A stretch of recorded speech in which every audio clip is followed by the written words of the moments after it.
Everyone, welcome back to my channel Miss Fantasies. জানি ব্লগটা দিতে একটু দেরি হয়ে গেল, কারণ কিছু সমস্যার জন্য আমি ব্লগ আপলোড করতে পারছিলাম না, কিন্তু ফাইনালি নেক্সট পার্ট চলে এসেছে এবং চেষ্টা করবো পরের পার্টগুলো খুব তাড়াতাড়ি আপলোড করা।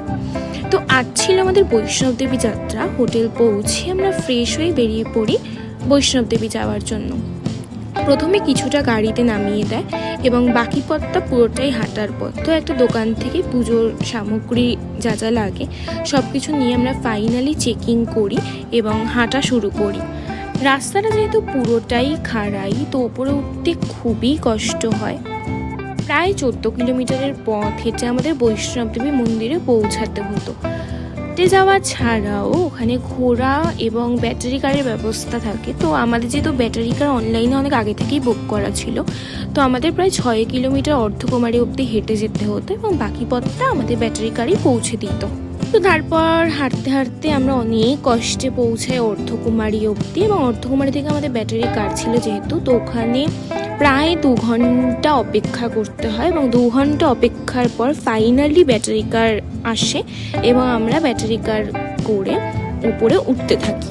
অর্ধকুমারীতে পৌঁছে আমরা লাঞ্চও করে নিই, কারণ আমাদের সকাল থেকে কিছুই সেরকম খাওয়া ছিল না।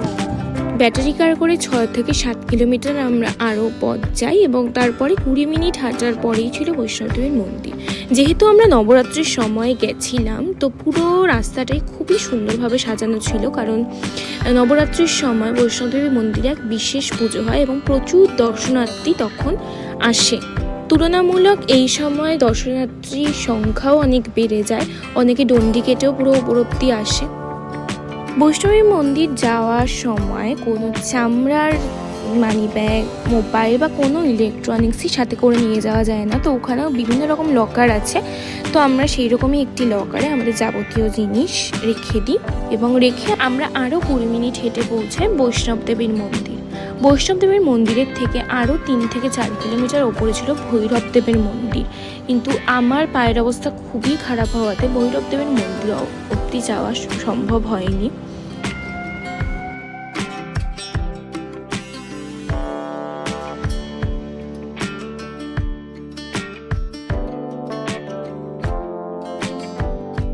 তারপর আমরা লকার রুম থেকে আমাদের জিনিসপত্র নিয়ে একটা খাওয়ার জায়গাতে রেস্ট করি এবং ব্যাটারি কারের জন্য ওয়েট করতে থাকি।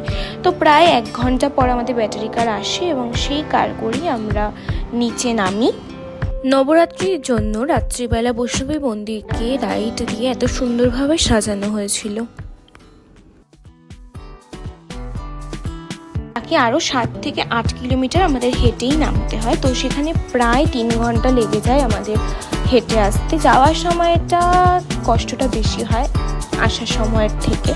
তো প্রায় রাত 1টা বেজে যায় আমাদের হোটেল পৌঁছাতে। এটা হলো পরের দিন সকাল। পরের দিন আমাদের ছিল রেস্ট ডে, কারণ আমাদের সাথে আরও যারা গেছিলো তাদের বৈষ্ণব দেবীর দর্শন ছিল সেদিনকে। তো আমরা ওই দিন পুরোটাই হোটেলে ছিলাম। তো আমি আমাদের হোটেলের ছাদ থেকে পুরো ভিউটা দেখছিলাম, খুবই সুন্দর ছিল সকালটা। আমাদের হোটেল থেকে কিছুটা দূরেই ছিল একটা হেলিপ্যাড, যেখান থেকে হেলিকপ্টার করেও অনেকে বৈষ্ণবদেবী যাত্রা করে।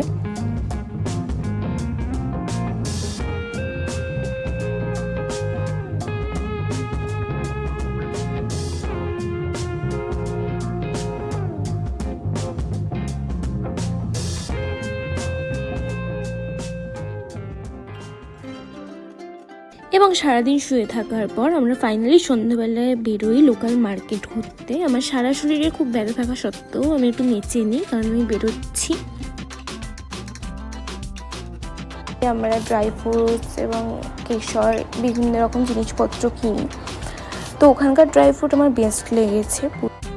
হলে ওখানেরই একটা লোকাল ড্রাই ফ্রুটসের শপ, যেখানে বেস্ট কোয়ালিটি কেশর বিক্রি হয়। তো আমি পার্সোনালি ভীষণ স্যাটিসফাইড এখান থেকে কিনে, আর এখানকার লোকরাও ভীষণই ভালো, দাদাদের ব্যবহার। ওদের অনলাইনে ব্যবস্থা আছে, অনলাইনে অর্ডার করলে ওরা অল ওভার ইন্ডিয়াতে ডেলিভারি দেয়, যেটা আমার জন্য তো খুবই ভালো। সো তারপর হোটেলে এসে আমাদের রাত্রিবেলা ডিনারে ছিল পোলাও এবং আলুর দম, যেটা বেস্ট ছিল এই ট্রিপের। তারপর আমরা ঘুমিয়ে পড়ি তাড়াতাড়ি। তো আজকের দিনটা তো এভাবেই কাটলো। দেখা হচ্ছে নেক্সট দিনের ব্লগ নিয়ে, এবং ওটা খুবই তাড়াতাড়ি আসছে। তো আজ এইটুকুই, টাটা।